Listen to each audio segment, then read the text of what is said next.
भावना झलकती है। तन, तन का मतलब शरीर, शीतल मतलब ठंडा, औरन को मतलब सभी को, औरों को, है ना।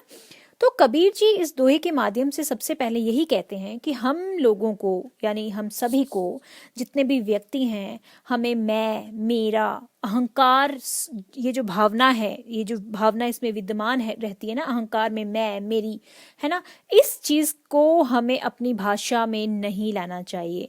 देखो ये जो है किसी भी भाषा को बहुत खराब करती है, ठीक है। और ईश्वर जो है ऐसी भाषा के साथ कतई वहां पे नहीं रहते जहां पे इस भाषा का प्रयोग होता है। तो पहली बात तो ये कि ऐसी भाषा का त्याग करना चाहिए जहां पे अहंकार आए, मैं आए, इन सब, क्योंकि जब ये अहंकार खोएगा ना, तभी किसी मन में, जब ये अहंकार की भावनाएं जो है, जब उनका वो चलता बनेंगी उस मन से, तो ही वहां पे ईश्वर का वास होगा, तो ही वहां प्रेम, करुणा, स्नेह आदि भावनाएं फूटेंगी, है ना। क्योंकि अहंकार के साथ तो करुणा, स्नेह का कोई मेल ही नहीं है। तो सिंपल है, जब अहंकार, मैं, मेरी भावना हटेगी तो ही स्नेह, प्रेम और करुणा की वाणी फूटेगी।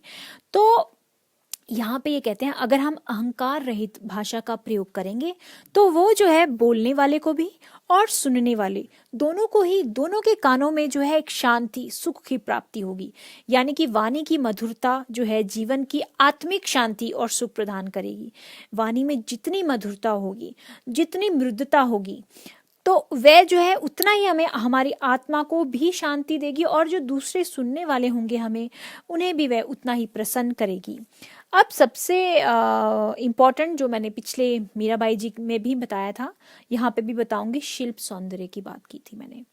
शिल्प सौंदर्य सबसे पहले, अब आप देखेंगे इस दोहे में मूल भाव क्या है। सिंपल, पहली लाइन आप बता देंगे कि यहाँ पे मैं, मेरे आदि भावनाओं जो है इनका खोना जब होगा तभी करुणा, प्रेम और स्नेह की वाणी फूटेगी, है ना, यानी अहंकार को त्यागना है। दूसरा, यहाँ सदुक्कड़ी भाषा का प्रयोग है, यानी सदुक्कड़ी मैंने आपको बताया पंचमेल, 5 भाषाओं का प्रयोग, और ये दोहा छंद शैली में लिखा गया है। दोहा छंद यानी कि दोहा क्या होता है? दोहा होता है कि कम शब्दों में अधिक, इतना प्रभावशाली मैसेज दिया है इन्होंने, हमें संदेश दिया है ना, दोहे छंद के माध्यम से। भाषा इनकी सरल है, सुबोध है, अर्थपूर्ण है, और इन्होंने यहाँ उपदेशात्मक शैली का प्रयोग किया। उपदेश दिया ना लोगों को कि आप अहंकार त्यागिए, है ना। और वाणी बोलिए, बोलिए में अनुप्रास अलंकार का प्रयोग हुआ है। भाषा जो है एकदम भावपूर्ण है और बड़ी ही सहज भाषा, शब्दों के साथ उसका जो है यूज किया गया है। अभी दूसरा दोहा जो है, कस्तूरी कुंडली बसे मृग ढूंढे बन माही, ऐसे घटी घटी राम है दुनिया देखे नाही। कस्तूरी क्या होता है? कस्तूरी एक सुगंधित पदार्थ होता है जो कि हिरण की नाभि में होता है, ठीक है। नाभि यानी कुंडली, जिसे यहाँ पे इन्होंने शब्द का प्रयोग किया, और कुंडली का अर्थ होता है नाभि। तो हिरण की नाभि में ही एक सुगंधित पदार्थ रहता है, मृग यानी हिरण, है ना। और वह वन में यानी जंगल में इधर उधर उसे पाने के लिए उसे खुशबू आती है, और वो सोचता है पता नहीं कहाँ से आ रही है, जबकि वह उसके स्वयं के अंदर ही है। तो यहाँ पे इन्होंने इसके साथ ही जो ये उदाहरण दिया है, हमें समझाने की कोशिश की है कि जो आत्मा जो है, परमात्मा और आत्मा जो है अभिन्न अंग है, यानी जो हमारा शरीर है, इस शरीर में ही भगवान का भी वास है।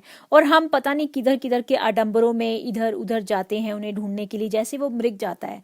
परंतु यहाँ पे अब इसकी व्याख्या की बात करेंगे।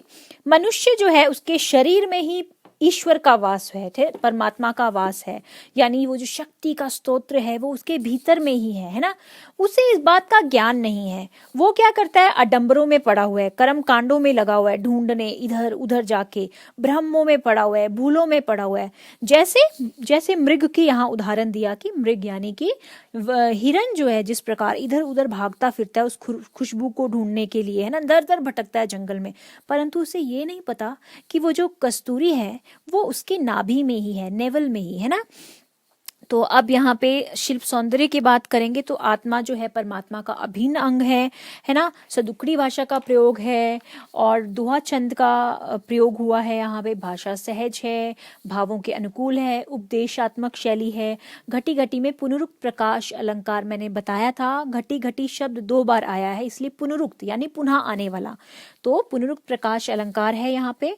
और उदाहरण का बड़ा ही सटीक प्रयोग हुआ है। उदाहरण या दृष्टांत जिसे बोलते हैं, उदाहरण जो है यहाँ पे देखो इन्होंने हिरण का बहुत सुंदर उदाहरण दिया।